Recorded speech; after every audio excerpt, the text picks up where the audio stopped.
Hey everybody, Jason Burmis here, and I often talk about spirituality when it comes to this new technopoly, the artificial intelligence kind of social world that's being pushed upon us, right? AI is everywhere. For instance, if I'm catching any kind of TV, the new Microsoft push is look at AI and how incredible it is. And for me, it's very odd that they're calling a lot of this AI when in essence it's just our processors getting faster and brute force attacks. What am I talking about? So if you look at like this latest commercial where they're talking about snow leopards, and we have to keep tabs on snow leopards, and they have all these cameras there, and they're taking all sorts of photographs, and basically at the end they say instead of 10 days it takes 10 minutes. Well, that's more brute force. I'm not so sure. Is Microsoft still using quantum annealing, which supposedly is not true quantum computing? Are they even using quantum annealing? Are they using essentially supercomputers at this point? We don't know. But right now there's a big push for that type of thing. And there's also a push for transhumanism, you uploading your consciousness to some kind of an avatar, right? The singularity, if you will. Ray Kurzweil, somebody who's been pushing this stuff for decades. And it wasn't so long ago that I actually did a story for We Are Change, probably a year or so ago, maybe a little bit more, on a religion that worships artificial intelligence and wants machines to be in charge of the planet, right? And I went over these two articles and this gentleman here and how they're recruiting people, saying, look, machines are inevitably going to be smarter than us. We want them to rule us, and we want to worship them as the true God.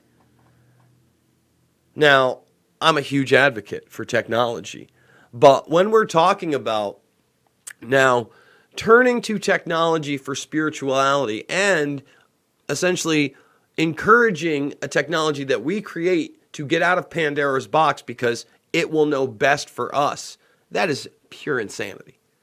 Pure insanity. And so Vox recently does this new story on Mindar.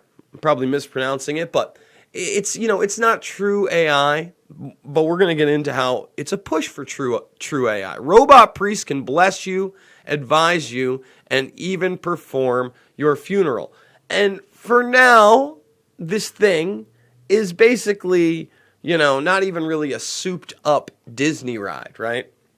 It's animatronics that's being programmed with, certain prayers that's going to say over and over and over again. But if you notice, it's kind of designed as Sophia the robot, very, very much like that. And if you're watching this, you're watching how, again, people are being prepared for it. They're putting this in Buddhist temples. And the Buddhists are literally doing, religious prayer, meditation, et cetera, in front of this thing. And it's being rolled out. I think this was in Japan last month. Yeah, it's in Japan. So, I mean, it's disturbing to me. And let's read a little bit of this, because again, it's not just Buddhism. It's all over the place. And this article actually later on gets into some interesting kind of pagan aspects of even Christianity in the 1600s and Easter, et cetera, et cetera. But the thing is, artificial intelligence, robotics, technopolies, the elite that are in control of these things, because will there ever really truly be AI? There's some people that say no, that it's a farce. And remember, when we talk about quantum physics at this point, we are now talking about people that are promoting the multiverse. And in essence, the multiverse is you infinite times doing infinite things, so much so that we cannot comprehend them. And every outcome is taking place. And to me, that dehumanizes us. That tells us we are not special. That shows that there is basically predetermination on everything, right? Because there's nothing that hasn't happened. And we have no control over it. I disagree with all those things. And one of the big things that's now being pushed is we're in a simulation as well. The idea that we could actually be in base reality is a very small one. That to me is also extremely alarming. All right? Whatever base reality means. So I've ranted and raved enough to now get into this article. A new priest named Mindar is holding forth at Kodaji, a 400-year-old Buddhist temple in Kyoto, Japan. Like other clergy members, the priest can deliver sermons and move around to interface with worshipers, but Mindar comes with some unusual traits. A body made of aluminum and silicone, for starters. Mindar is a robot designed to look like Canon, the Buddhist deity of mercy. The $1 million machine is an attempt to reignite people's passion for their faith, a country where religious affiliation is on the decline. So kind of surprisingly, but not surprisingly, look, they need a new opiate for the people. They need something that is going to control the masses, right? And they're no longer holding that as traditionally as they once did. So what's the push? Well, they're interested in technology, right? Maybe we can get some people in on this. And we can move the populace into this idea of you're not a human being. You don't have a soul. You can transcend whatever you are into a machine by uploading it to something else and live forever. It's the big lie, in my opinion. It's always been the big lie. Oh, I can't believe someone would spend $1 million on this thing. For now, Mindar is not AI powered. See that?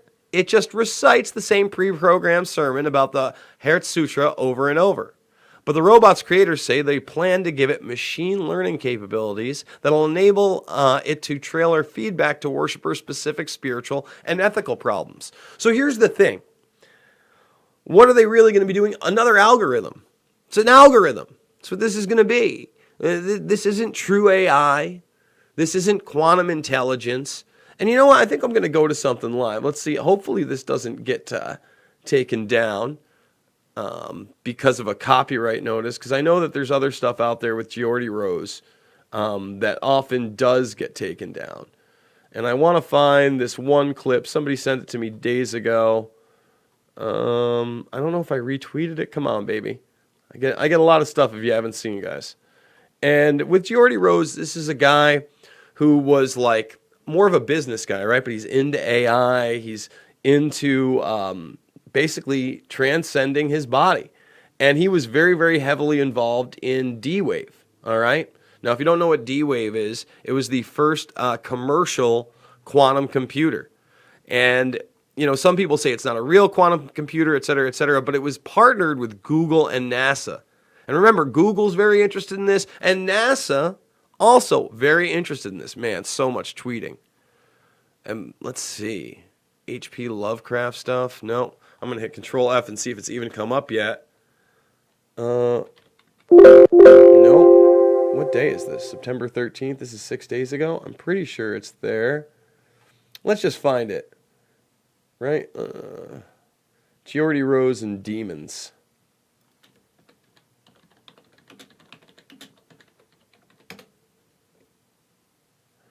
See, it's in this one right here, Kindred AI, but that's 21 minutes long, so I really don't want to bust through this, but you can go check it out. I'm just going to sum it up. This guy is a really smart guy. In this one, he does sell you that theory that there are these realities that are just as real as this one, and that's what these quantum computers are actually accessing for information. You'll have to decide what that interpretation is, because later on he kind of backtracks in this.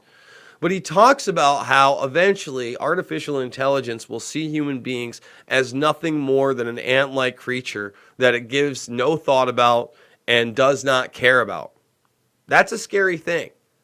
And he talks about H.P. Lovecraft being this author. If you're not familiar with H.P. Lovecraft, I suggest you should be, because a lot of that stuff is, I don't know, it's mimicked today, and it's mimicked somehow in this quasi-scientific realm, as you'll see with this.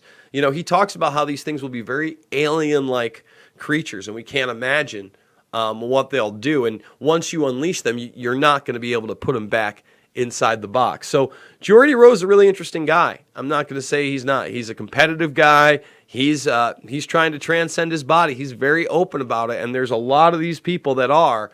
and they want to worship these things. And I can't say that I'm all for that, guys, because I'll tell you right now, I think there is something that makes you and I and everybody around us special, and I think that free will does exist.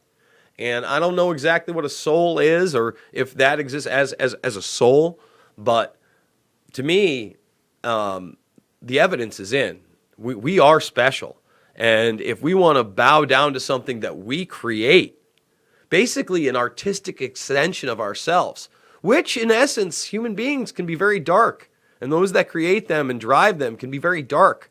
So it should be no surprise if these things do come into fruition, things could get pretty dark. With that being said, guys, I am going to wrap this one up. I only did 2 yesterday. I apologize. I got caught up with my dog and the kids, etc., etc. It happens. But I usually do 3 to 7 videos a day on many other topics. If you're new to the channel, if you liked what you just saw, if you hadn't heard about this new AI God craze, maybe you should thumbs this video up, share it with others, join the Burmist Brigade, ring that bell so you get notifications because we do everything, almost everything live here. Thank you, Jarek, for that super chat. It says, check out Senate Bill 852. I will see what I can do about that. But yeah, you can subscribe. Please let people know about the channel. We do a lot here. Jeffrey Epstein, Nexium, and much, much more, obviously. Also, I have a GoFundMe. That's how I'm doing this. I'm doing this with your support, with donations, $5, $10, $15. It means the world to me, guys. With that being said, I love you all. I'll see you on the flip side.